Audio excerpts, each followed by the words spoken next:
From the 2021 NFL Draft. We're excited. We're going rapid fire here. All 32 first-round picks.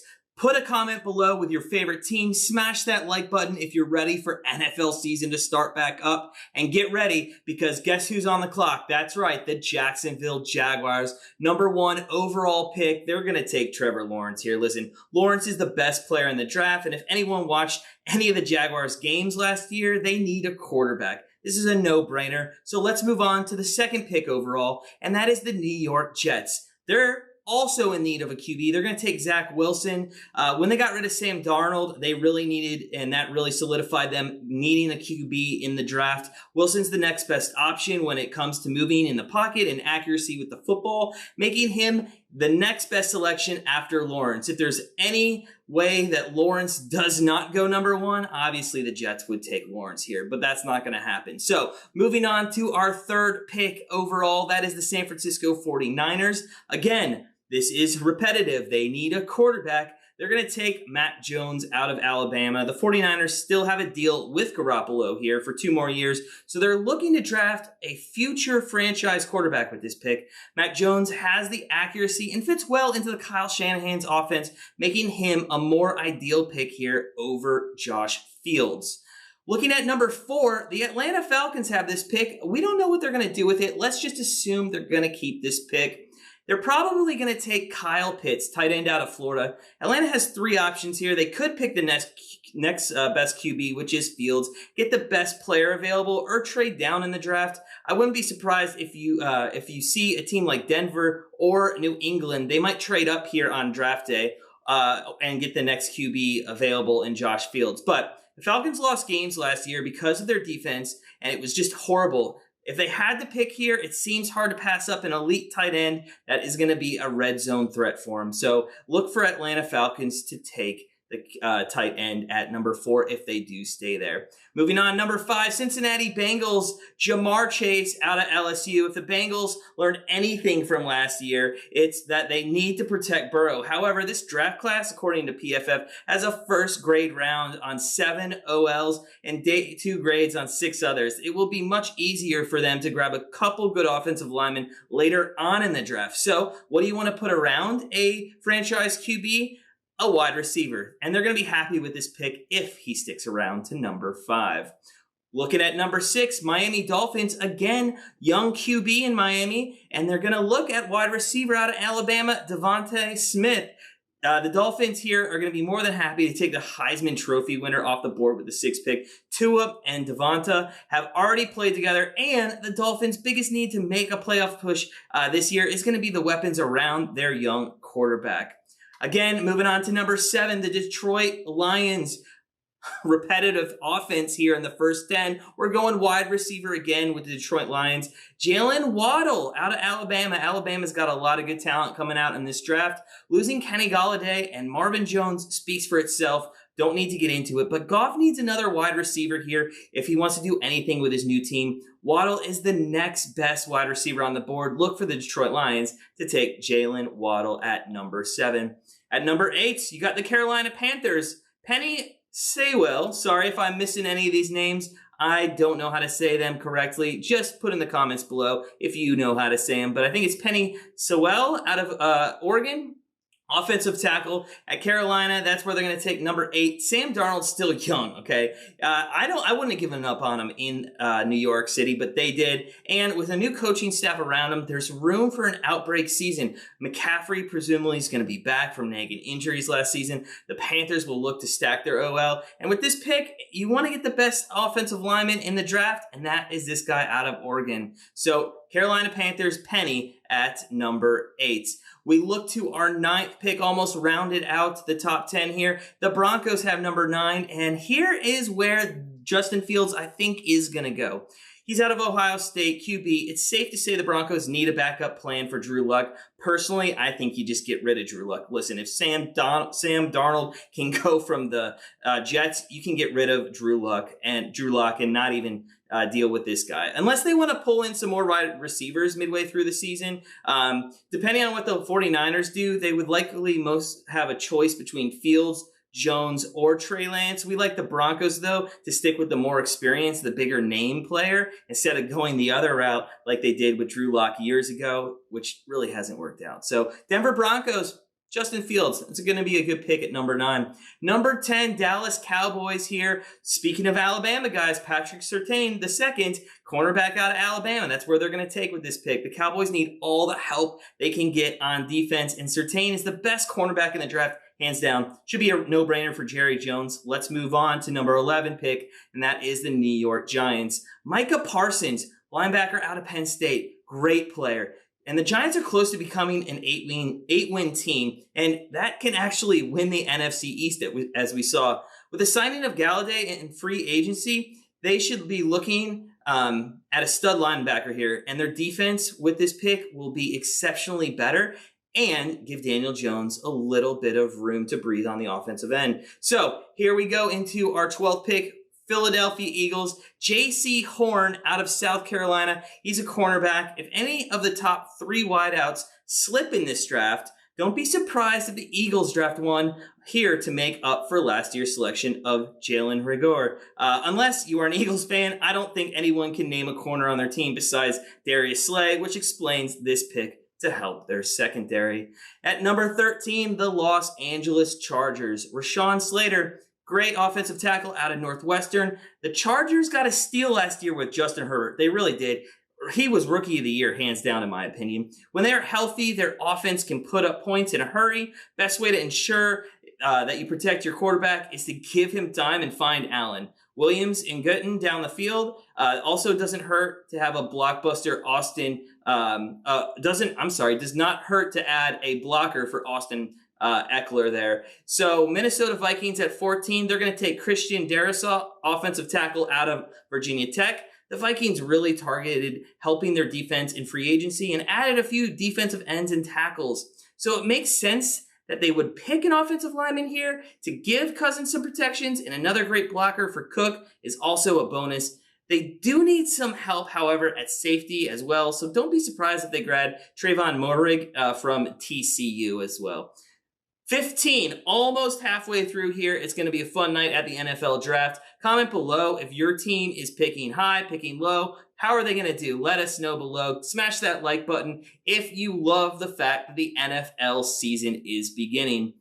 At 15, New England Patriots, they are probably going to take the 5th QB in the NFL draft, Trey Lance out of North Dakota State. After Bill Belichick went crazy in free agency, the Pats still need a new franchise quarterback unless they want to decide to give Cam Newton new one-year deals for the rest of his career. That's not going to happen. They have one of the top 5 quarterbacks that are still available here without the Patriots having to trade up.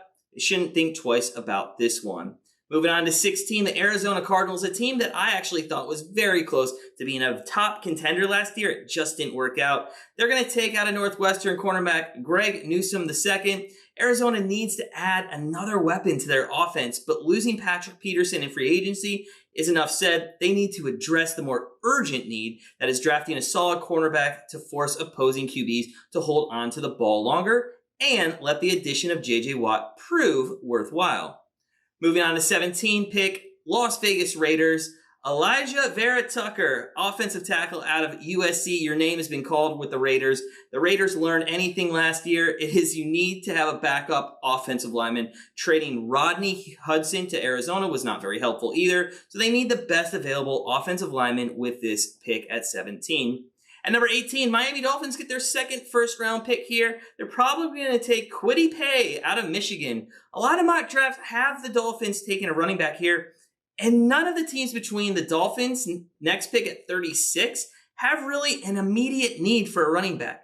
So they should be able to steal Najee Harris or Travis Etienne later in the draft, if not one of them.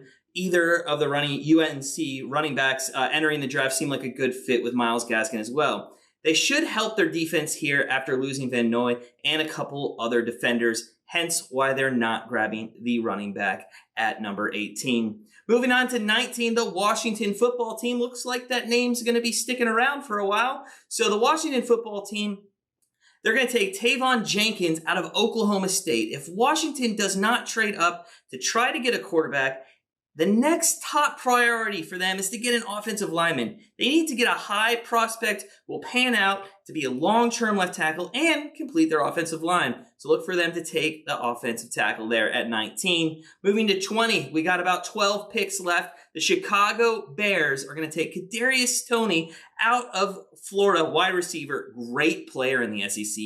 Bears staff is under pressure to start putting some wide receivers and some W's in the win column. Their defense needs a little work, but it's not top priority. They should get Andy Dalton another weapon for their offense, and who better than the explosive SEC playmaker from Florida. At number 21, the Indianapolis Colts are going to take Azeez Ojulari out of Georgia. Sorry about the name. I probably messed it up there. The Colts have done some work in free agency to replace Anthony Costanzo, so they will most likely look to their biggest need, which is getting another edge rusher to complete the solid defense they had last season. With the 22nd overall pick in the NFL draft, the Tennessee Titans are going to take Rashad Bateman, wide receiver out of Minnesota. The Titans need a right tackle, they need help in the secondary, and a receiver to replace the losses of Corey Davis and Jonnu Smith. They did some work by picking up Josh Reynolds, but quite frankly, they need more help than that. They're going to go get that wide receiver here at 22. With the 23rd pick, the New York Jets are going to take Alex Leatherwood, another guy out of Alabama. He's an offensive tackle. The Jets are almost in the exact identical situation as the Dolphins. They hold the 34th pick, so they can probably wait one more pick to add one of the solid running backs coming out of this draft to their already young running back core. Hopefully, they learn from the Bengals that if you use your top pick to get a quarterback, you better have the personnel to block for him. R.I.P. Joe Burrows. Sorry, man. Last year was awful for you. With the 24th pick, the Pittsburgh Steelers, Landon Dickerson out of, guess where? Alabama. He's a center, and that's what Pittsburgh needs. The big story last season with the Steelers offense was how awful the run game was. Benny Snell, James Conner, they're not the problem. And with Marquise Pouncey gone, this is a big hole that needs to be filled ASAP. So look for the Steelers to grab a center there at 24. At number 25, the Jacksonville Jaguars have their second pick of the first round. They're going to take Jason Owa out of Penn State. The Jaguars need a tight end to complete their offense, but no one drafting after them before their 33rd pick is thinking about stealing a tight end from them, so they can hold off on that. They should add an edge rusher to their defensive line that ranked 31st last year with the second fewest sacks. So look for them to pick that at 25. At 26, the Cleveland Browns. They're going to take Jeremiah Owusu-Koramoah. I could have not picked anybody harder to say, but guess where he's from? Notre Dame, baby. He's a linebacker out of Notre Dame. I watched this kid all through his collegiate career. The Browns need some help on defense. End of story. They will be getting Delpit back this season, and they added John Johnson and Troy Hill to the secondary. After recently signing Jadeveon Clowney this past Wednesday, or 2 Wednesdays ago, the Browns should turn their attention to a linebacker position, and that's where the Notre Dame grad comes into play. At number 27, the Baltimore Ravens, our nemesis, they're going to take Terrace Marshall Jr., wide receiver, out of LSU. The Ravens should have another opportunity later in the draft to get a solid edge rusher, which they also need, but a wide receiver is more important if they want to compete and complete their offense this season. Randall Moore is intriguing here because of the way he was used in Purdue's offense for pop passes and wide receiver screens, but Marshall is the overall better wideout of the two. At 28, New Orleans Saints, you don't have Drew Brees anymore. What are you going to do?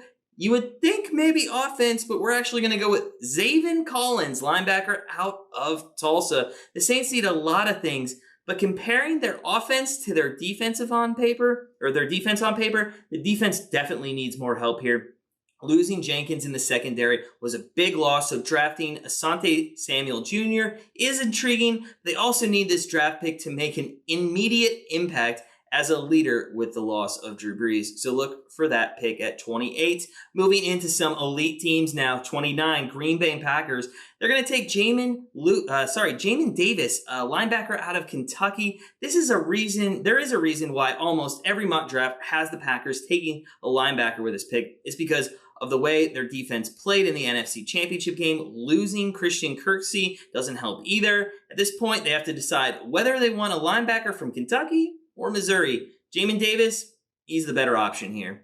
At number 30, Buffalo Bills. I thought you guys had the championship last year. We had a future bet on them. Disappointing you didn't even make it to the Super Bowl. But your consolation prize is the 30th pick, and you're going to take Jalen Phillips.